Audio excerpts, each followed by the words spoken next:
Fala meus amigos, estamos começando aqui mais um vídeo do canal e no vídeo de hoje a gente vai fazer mais algumas reflexões aqui sobre o Augusto Cury, né?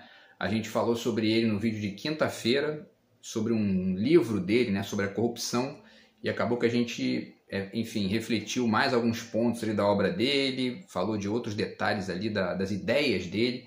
E como eu disse no final do vídeo de quinta, né, faltou falar algumas coisas que a gente vai tentar aprofundar aqui hoje, tá?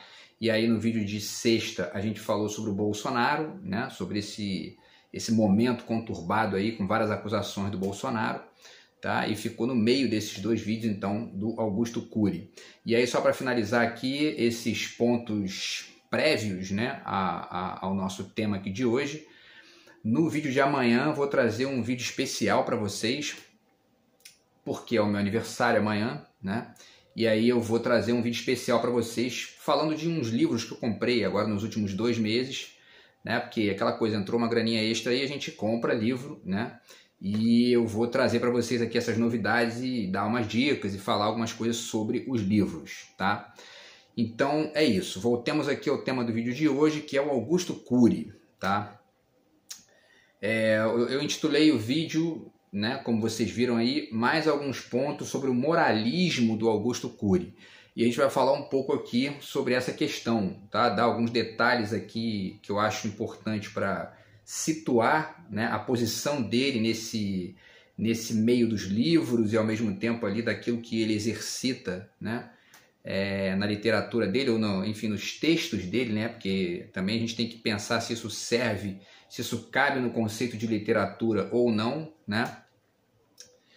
E outras coisas mais aqui, tá? Então vamos começar exatamente por isso, né? O Augusto Cury é literatura? A gente fez um vídeo aqui falando sobre Paulo Coelho, né? Perguntando se é literatura ou não, tentando, enfim, refletir essa questão. E antes de dizer a resposta que eu acho que esse assunto merece, sobre se o Augusto Cury é literatura ou não, eu já deixo aqui 2 dicas bacanas para vocês sobre esse conceito de literatura. E vou deixar também o link do primeiro vídeo do canal que a gente fez aqui no início de janeiro do ano passado, falando sobre esse tema, tá? A gente voltou, né, a esse tema várias vezes aqui, vamos continuar voltando aí, porque é um tema bem interessante, né?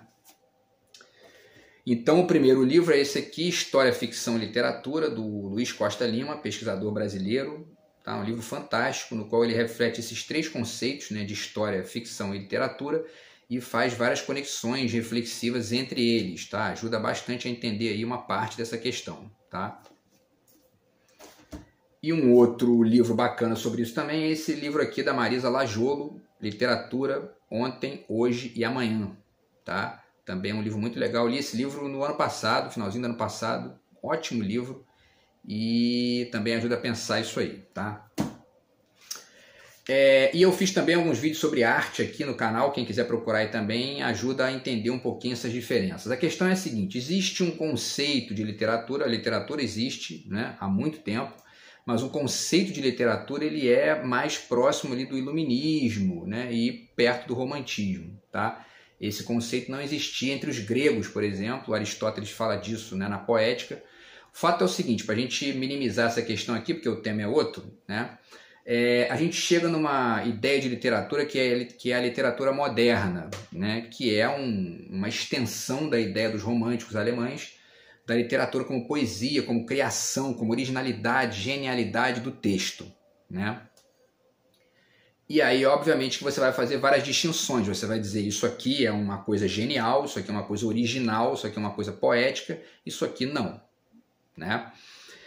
E aí, para mais próximo de quando a gente está vivendo hoje, né, que é o nosso mundo atual, nosso mundo contemporâneo, eu prefiro até chamar de atual nesse caso do que contemporâneo, por uma série de motivos aí também que a gente pode fazer vídeo sobre isso no futuro.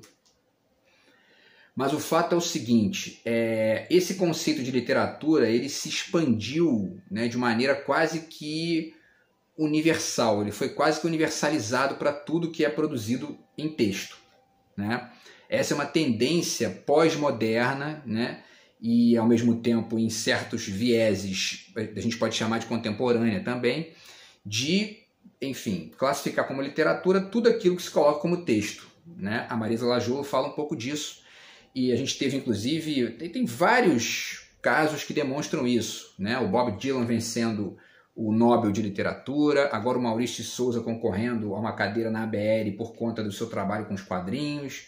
Tudo isso reflete uma lógica, um olhar que está se lançando agora para a realidade e para a literatura de maneira específica, que busca eliminar essas fronteiras que separam, né, o texto escrito dos quadrinhos, o texto escrito da canção, enfim, e tudo mais. E aí, nesse bolo, você vai ver surgir um monte de coisa, né? Por exemplo, a literatura periférica, que está surgindo também aí com força, né? Alguns autores ganhando o Prêmio Nobel, né, da Tanzânia, né? Enfim, e autores que não são dos centros de produção literária. E a literatura chamada de best-seller, que é essa literatura que é comercial, né? Uma característica que distingue esses trabalhos de texto best-seller comerciais, né, dos trabalhos mais sofisticados é justamente uma linguagem mais comum, mais próxima do cotidiano, mais, enfim, uma linguagem que é para o leitor consumir de uma forma muito simples, né? Ele não precisa refletir, não precisa pensar, ele não entra em contato com nada muito complexo, é uma coisa ali mais feijão com arroz, como a gente chama, né? E aí muita gente, né, vira a cara para isso, diz, pô, será que isso merece, né, ser chamado de literatura? Né? Dá para colocar no mesmo saco, ali no mesmo balaio, um Drummond e um Augusto Cury? Né? Dá para dizer que é a mesma coisa? Porque é isso, né? Por um lado, e eu sou partidário, pessoalmente, da liberdade de publicar. Eu acho que a gente tem que, nesse caso específico, é melhor pecar pelo excesso do que pela falta, né? Porque antigamente as editoras controlavam completamente a produção, ninguém podia publicar fora das editoras, e aí você ficava muitas vezes à margem, né? E muita gente boa ficou pelo caminho aí por conta disso. Hoje é ao contrário, hoje qualquer pessoa pode publicar, basta ter um sinal de internet, um Facebook ali, né? Ou você pode fazer um PDF, colocar na Amazon para vender, enfim, hoje não tem limite. Você realmente, para entrar numa editora, você tem que ter o dinheiro, se você for fazer uma coisa por demanda, como eu vou fazer agora mais um livro por demanda, ou você consegue um contato com a editora e uma editora grande aí que vai aceitar publicar o seu trabalho, pagar por isso e distribuir, né? Mas o fato é que a liberdade de publicar ela é geral hoje em dia. E isso cria essas discussões. Essa literatura, ou melhor, né, esses trabalhos em texto, eles merecem essa categoria de literatura, né? E aí o sujeito publica ali porque, do ponto de vista estritamente quantitativo, é muito simples você dizer o que é um romance, por exemplo. O romance é um texto com mais de 79 páginas. E aí você tem ali, né, a novela entre 50, um texto ficcional, né, com mais de 79 páginas. A novela é aquele texto que fica entre 50 e 79 e o conto vai de 1 até 49. Então qualquer texto ficcional que você publique com mais de 79 páginas é um romance.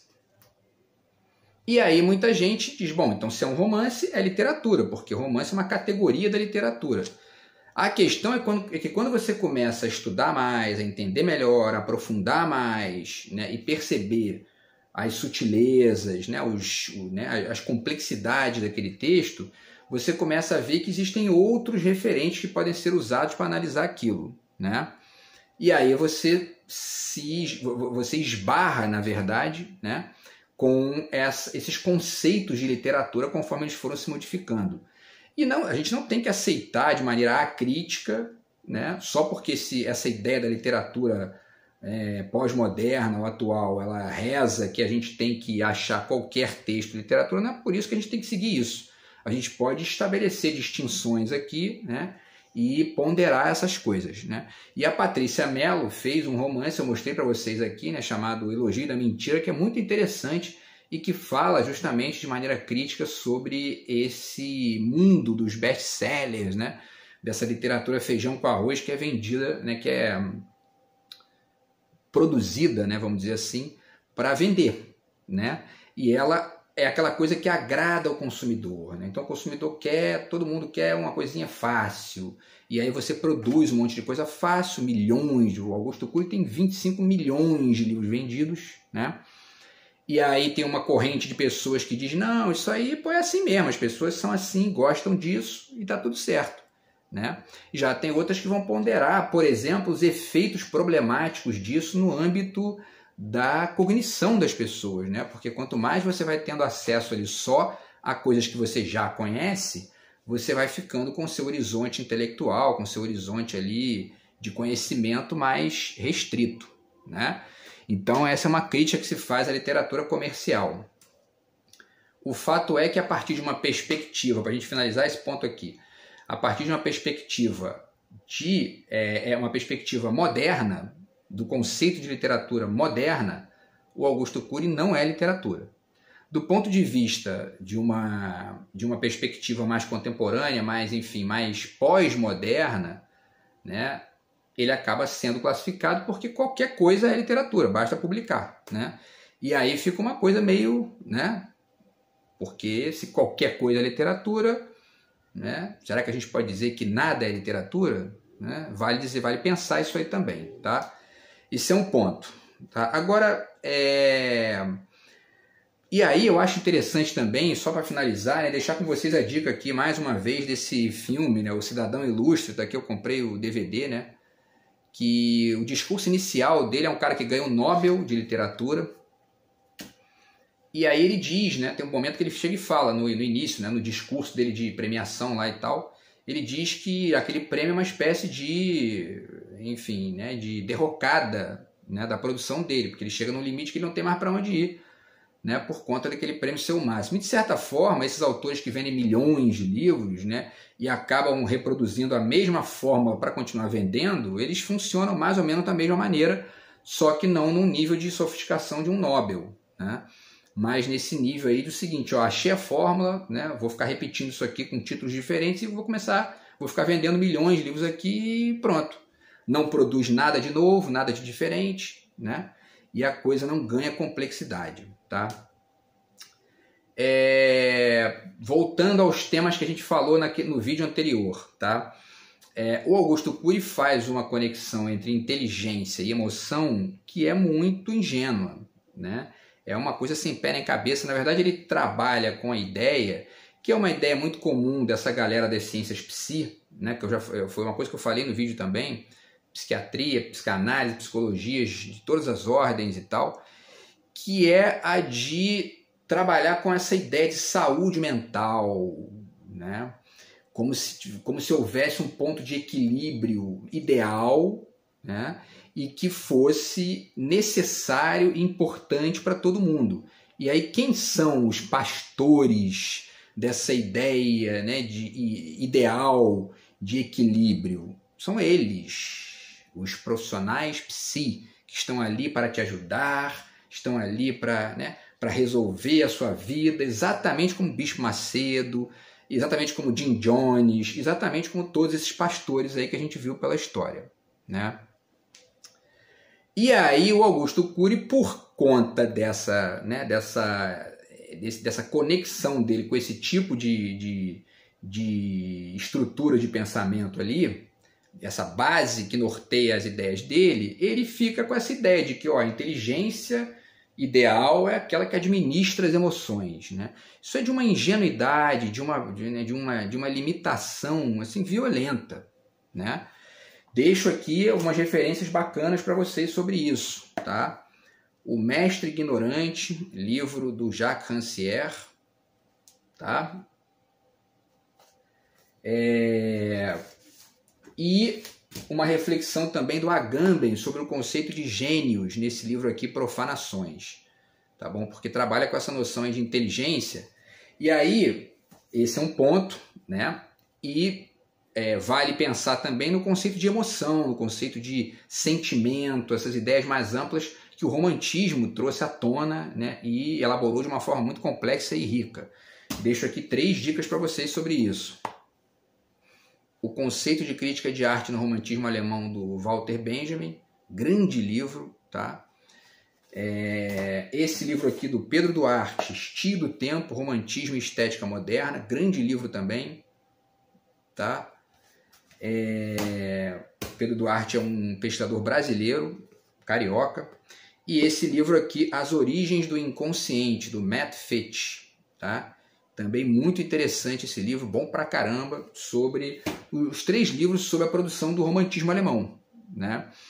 E a gente lendo isso, a gente começa a entender que essa ideia da emoção como algo que tem que ser filtrado e administrado pela inteligência é uma dicotomia absurdamente ingênua, pobre de complexidade e outra, atrasadíssima do ponto de vista histórico, né? Atrasadíssima, assim, um negócio que...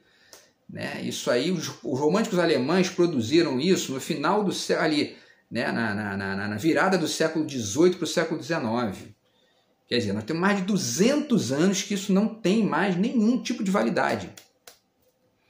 Mas fica se discutindo isso a partir de uma perspectiva moralista, messiânica, né, e anti-intelectual, na verdade, né? Porque a inteligência mais ampla, eu vou fazer vídeo sobre isso também aqui, porque é uma ideia que me interessa bastante. Eu tenho até aqui programado um roteiro para fazer um vídeo sobre o que é o intelectual hoje, que é uma discussão, né, que já, enfim, já foi produzida por muita gente, Foucault, enfim, muita gente já pensou nessa ideia do que é o intelectual. Mas o fato é que isso é muito pobre, essa visão é muito pobre, né? E já se produziu muito sobre isso, né? E então a inteligência mais ampla é aquela que se mescla com a emoção e as duas vão produzindo juntas, né, complexidades. Essa é a questão. Então você não tem uma inteligência que funciona separada da emoção, administrando essa emoção, as duas separadas, né? Isso é coisa de robô, isso não existe, né? O Nelson Rodrigues tem uma frase muito interessante que ele fala, né, da questão que o sujeito, para não, né, que você tem, sem alma, você não chupa nenhum picolé, né? E a gente tem, né, ele tem uma outra frase dele que ele fala também que para a gente ser uma pessoa, e aí eu trago para cá, né, como isso aí, de uma inteligência que administra as emoções, a gente teria que ter muito algodão, a gente teria que ser um ser formado de algodão por dentro e não de entranhas, né? Existem essas pessoas que colocam aí uma perspectiva de neutralidade tosca e blasé. Isso é estupidez. Não, disso é estupidez empolada, né?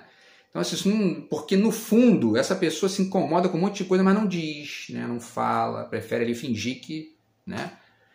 Então, assim, essa ideia do Augusto Cury é muito ingênua, né? Ele faz uma distinção entre inteligência e emoção que é muito atrasada e é típica desse moralismo psi, né?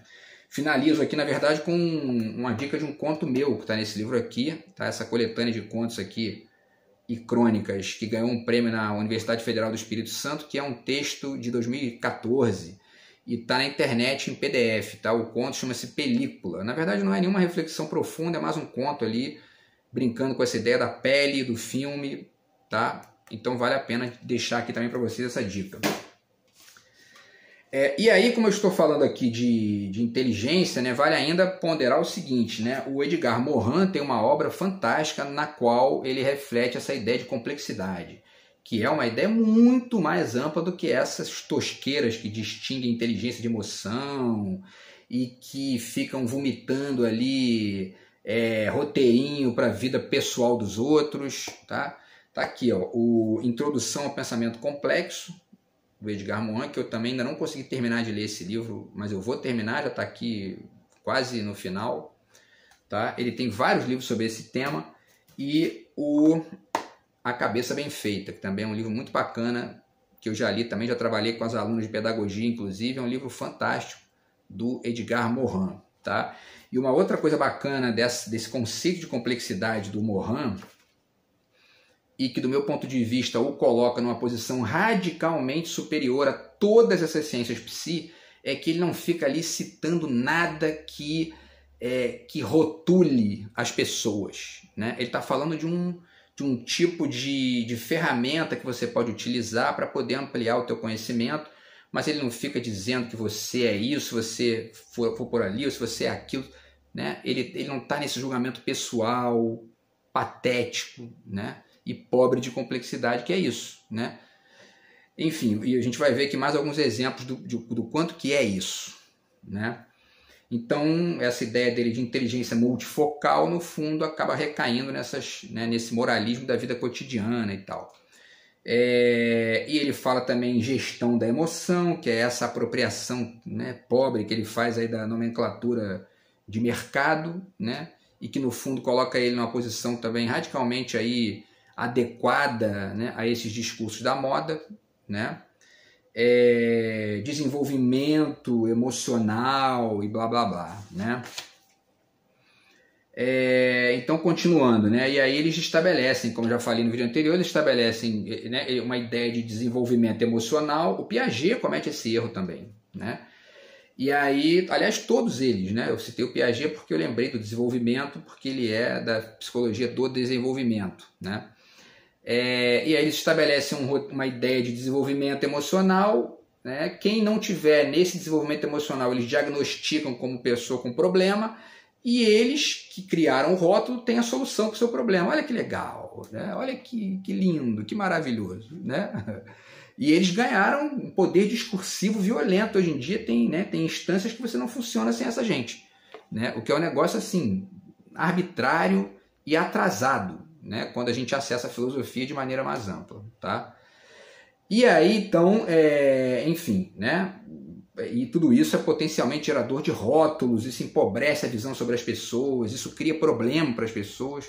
Não é à toa que a legislação protege a vida privada dos outros, porque, né, é isso, a vida privada na mão de pessoas com falhas, com problemas, acaba gerando isso, né? Enfim, e essa ideia de gerir as emoções alheias, tá, pessoal? Aí eu vou fazer um comentário associando o Augusto Cury com uma outra questão, que é a questão das drogas, tá? Essa ideia de gerir as emoções alheias é a mesma ideia que está na base da visão tosca e equivocada que se tem, por exemplo, no combate às drogas, né? Porque o combate às drogas no Brasil ele é hegemonizado por gente que tem uma visão moralista e tosca da questão. Não, droga faz mal, não pode usar, quem vende está errado, quem usa está errado também. Então tem que punir os dois. Aí você pune o cara que usa droga, você mata o traficante, no dia seguinte tem outro lá. Aí você mata o outro, no dia seguinte tem outro. E vai ter sempre. Por quê? Porque as pessoas vão continuar usando. As pessoas estão borrando para esse moralismo idiota, né? E os países que realmente solucionaram a questão, ou minimizaram, melhor dizendo, né, essa questão, foram aqueles que pararam de olhar para essa questão de maneira idiota, moralista, tosca, como essa gente psi faz, e começaram a olhar e dizer o seguinte, ó, isso não vai acabar. Como é que a gente faz? Né? E aí, vai matar o traficante hoje, amanhã comemora, no dia seguinte tem outro. Não muda, vamos fazer uma coisa mais inteligente. E aí legalizaram a droga, né? Começaram a entender, ó, isso é uma coisa privada, é problema de cada um, entendeu? O cara não pode fazer mal para os outros. Então vamos parar de ficar sendo idiota e moralista e punindo a pessoa por usar a droga e vamos, né, trabalhar com uma noção mais inteligente aqui e criar um contexto de pedagogia da coisa, mas sem interferir na vida dos outros, né? Isso é a mesmíssima coisa, né, de parar de ficar diagnosticando os outros como A, B ou C, entendeu? Porque a gente tem um poderzinho discursivo para isso, né? Coisa que o Augusto Cury faz o tempo todo, né? E aí já também acho bacana deixar aqui como dica o Marketing da Loucura, que é um documentário também muito interessante sobre a indústria de psicotrópicos, que eu deixo aqui o link para vocês, também está no YouTube gratuito, dublado em português, tá? Que fala sobre isso também. E aí, né, para finalizar, duas reflexõezinhas a mais aqui. O Augusto Cury tem um ponto lá de uma entrevista dele que ele vira e fala, não, porque as pessoas, né, um dos males do espírito humano e tal, são essas pessoas que ficam julgando os outros, né? Aí daqui a pouco ele vira e fala, não, porque o fulano é bipolar, o outro, quer dizer, ele está fazendo o quê ali? Julgando os outros, né? Então, o problema não é julgar os outros, né? O problema é ficar rotulando os outros e pior, né? Porque você pode até rotular, você faz um comentário privado ali, né? Estabelece a tua bobagem ali, só não pode querer transformar a tua bobagem numa regra para o outro.